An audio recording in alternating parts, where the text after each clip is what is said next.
Se você parar e analisar a sua própria vida agora, tudo parece ser o resultado de escolhas puramente individuais e livres.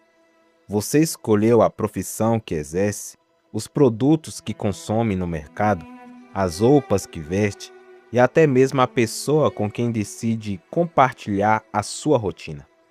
Mas, se descermos um nível abaixo dessa sensação de liberdade absoluta, descobriremos que a nossa existência foi milimetricamente projetada dentro de uma linha de montagem invisível que a maioria de nós nunca vai questionar até o dia da nossa morte. Eu não estou aqui para falar de teorias da conspirações absurdas sobre as sociedades secretas ou tramas de ficção científica.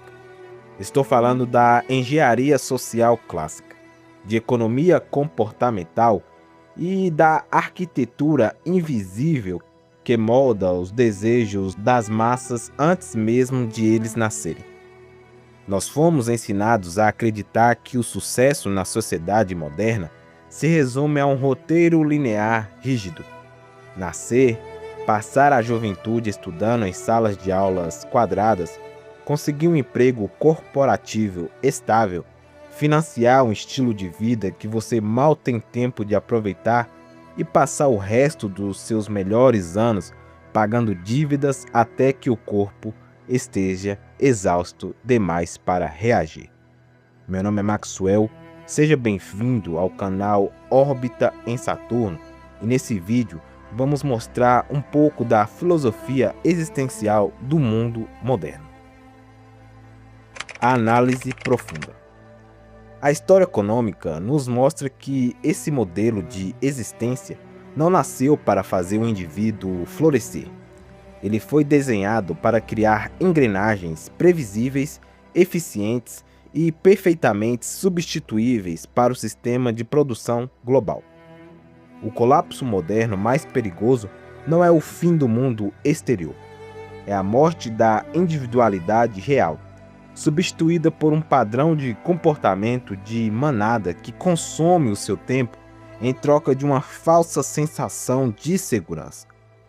O grande problema da nossa geração é que nós fomos ensinados a amar a nossa própria prisão sem grades.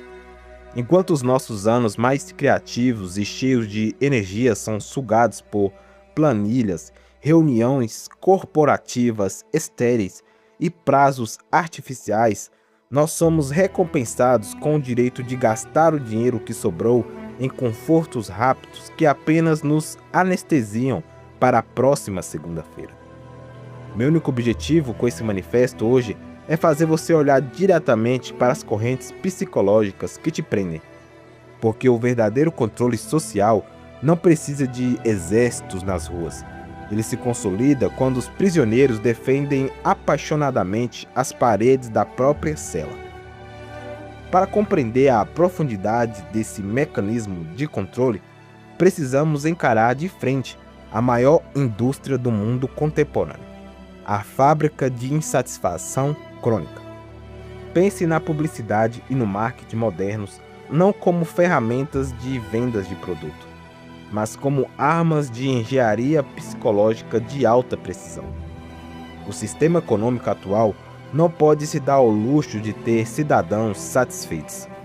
Se você estiver plenamente em paz com o que possui, com a sua aparência, com o seu guarda-roupa e com a sua realidade atual, o mercado de consumo de massa simplesmente para de agir. Por isso, desde o momento em que acordamos até a hora que fechamos os olhos, somos bombardeados por narrativas visuais sofisticadas que nos dizem, de forma implícita, que somos incompletos, que o nosso carro atual está obsoleto, que a nossa pele não é jovem o suficiente, que o nosso celular do ano passado é uma vergonha e que a nossa felicidade está sempre localizada na próxima compra que faremos no cartão de crédito. Nós criamos um descompasso trágico entre o que realmente necessitamos para viver, com a dignidade e o que fomos programados para desejar. Somos forçados a trabalhar em dezenas de horas além do nosso limite biológico. sacrificando o convívio com os nossos filhos e os nossos parentes e a nossa saúde física para conseguir dinheiro para comprar coisas que nós essencialmente não precisamos, com o objeto oculto de impressionar pessoas que nós muitas vezes nem conhecemos ou nem gostamos. Tornamos escravos voluntários de um ciclo infinito de obsolescência programada, onde não apenas os eletrônicos são feitos para quebrar em poucos meses, mas os nossos próprios sentimentos de autovalorização são projetados para expirar rapidamente. Passamos a vida correndo atrás de uma cenoura amarrada em uma corda diante dos nossos olhos, sem perceber que o cansaço que sentimos não é a falta de produtividade, mas sim a exaustão de uma alma que percebeu que está correndo em uma esteira ergométrica que não leva a lugar nenhum. O pilar central que sustenta essa engenharia comportamental é, sem dúvida, o mecanismo financeiro do endividamento estrutural. O crédito fácil não foi criado para democratizar a riqueza. Ele foi desenhado para antecipar o consumo e hipotecar o futuro das pessoas. Quando você financia um imóvel em 30 anos ou parcela o consumo cotidiano em dezenas de vezes, você não está apenas adquirindo um bem material. Você está vendendo as próximas 3 décadas da sua liberdade pessoal para uma instituição financeira. A partir do momento que o indivíduo assume uma dívida de longo prazo, ele perde a sua capacidade de dizer não. Ele perde a coragem de pedir demissão de um emprego abusivo que adoece a sua mente. Perde a liberdade de mudar de carreira para seguir um talento real e se tornar dócil, previsível e obediente por puro medo de não conseguir pagar os boletos no final do mês. A estabilidade profissional que nos prometeram é, na verdade, uma coleira invisível revestida de conveniência. Nós construímos uma dependência absoluta de um sistema de crédito que a maioria esmagadora da população não compreende como funciona em suas camadas matemáticas mais profundas. Essa interconexão entre o trabalho assalariado e a dívida contínua eliminou todos os estoques de resiliência pessoal. Se um trabalhador urbano médio perder a sua principal fonte de renda por 90 dias, a sua estrutura de vida inteira desmorona como um castelo de areia na maré cheia. Nós fomos desaprendendo a produzir nossa própria segurança. Não sabemos plantar, não sabemos construir, não sabemos guardar recursos reais que não desvalorizam pela inflação induzidas pelos bancos centrais. Estamos totalmente vulneráveis às oscilações de algoritmos econômicos distantes, onde uma decisão de juros tomada em um escritório fechado a milhares de quilômetros de distância pode triplicar o custo de vida da sua família da noite para o dia.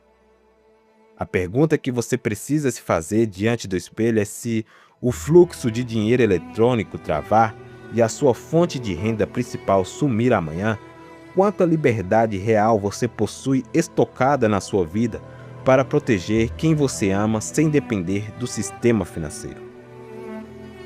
Para que esse sistema de controle invisível funcione perfeitamente sem gerar revoltas, o processo de moldagem começa na mais tenra infância, dentro do modelo educacional tradicional.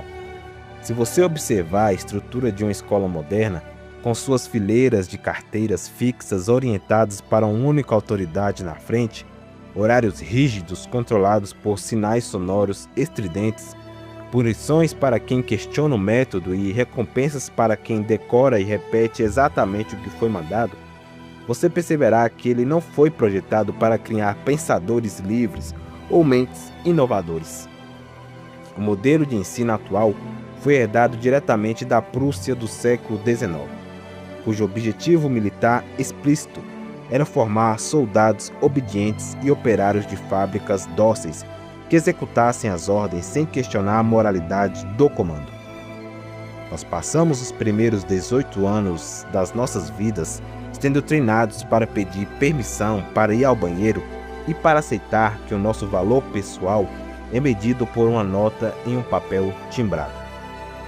Enquanto a massa da população é educada dentro desse padrão de obediência e mantida distraída por debates políticos superficiais que mudam de estética, mas mantêm a mesma estrutura econômica, os verdadeiros arquitetos do mercado movimentam seus recursos com precisão geométrica. Os grandes gestores de fundos de investimentos internacionais, os donos de corporações farmacêuticas e os engenheiros financeiros não educam seus filhos dentro desse mesmo sistema de repetição mecânica. Eles os preparam para gerenciar o tabuleiro, não para ser as peças movidas por ele. Eles sabem perfeitamente que a concentração de ativos reais, como terras férteis, fonte de água, infraestrutura de energia e propriedade intelectual básica, é o que garante o poder real em tempos de transição social. Enquanto o cidadão comum briga no Twitter defendendo políticos que operam como meros gerentes de palco, os donos do teatro estão silenciosamente redesenhando as regras tributárias e monetárias mundiais para garantir que a transferência de riqueza continue fluindo sempre na mesma direção. Porque você, sabendo disso, continua gastando a sua energia vital em discussões estéreis, acreditando que o sistema vai se consertar sozinho se você apenas votar no próximo personagem da vez. Compreender a anatomia da manipulação social não deve fazer você se recolher em um canto tomado pelo desânimo ou pelo rancor. O cinismo é a resposta dos fracos que aceitaram a derrota. A consciência crítica, por outro lado, é o ponto de partida de toda revolução individual, silenciosa e vitoriosa. Você não precisa derrubar a estrutura do mercado global para ser livre.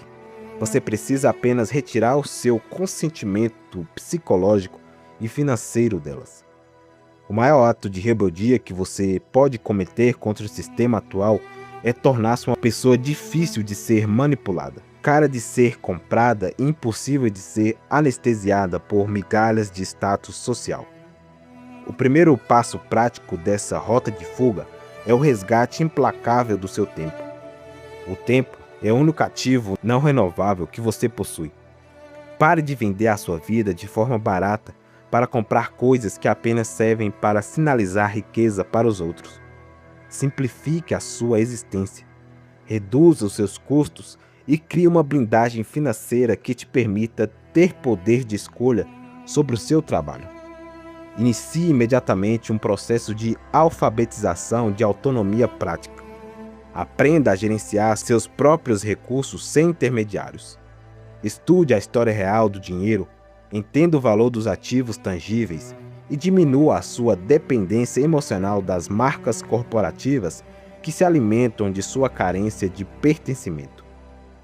Force a sua mente a entrar em contato com a filosofia clássica, com a alta literatura e com conhecimentos que sobreviveram aos séculos, para que os seus pensamentos não sejam meros ecos da última tendência da internet. E, acima de tudo, reconstrua a sua soberania pessoal através de relações humanas de verdade. Proteja a sua família do fluxo contínuo de doutrinação consumista. Ensine seus filhos a pensar de forma crítica e independente e crie alianças de benefício mútuo com pessoas que compartilham da mesma busca por liberdade intelectual e espiritual. Se você sente um cansaço crônico, uma sensação de que a vida moderna é um roteiro artificial, entenda. O seu cansaço é o sinal mais claro de que o seu espírito está vivo e rejeitando uma engrenagem que quer te transformar em uma mera estatística. Assume as rédeas da sua mente, recupere o controle dos seus hábitos e decida, a partir de hoje, deixar de ser um consumidor passivo da vida alheia para se tornar o único e verdadeiro arquiteto da sua própria liberdade. E se você gostou desse vídeo, deixe seu like, se inscreva no canal para mais análises filosóficas como essa. E é isso. Até a próxima e fui!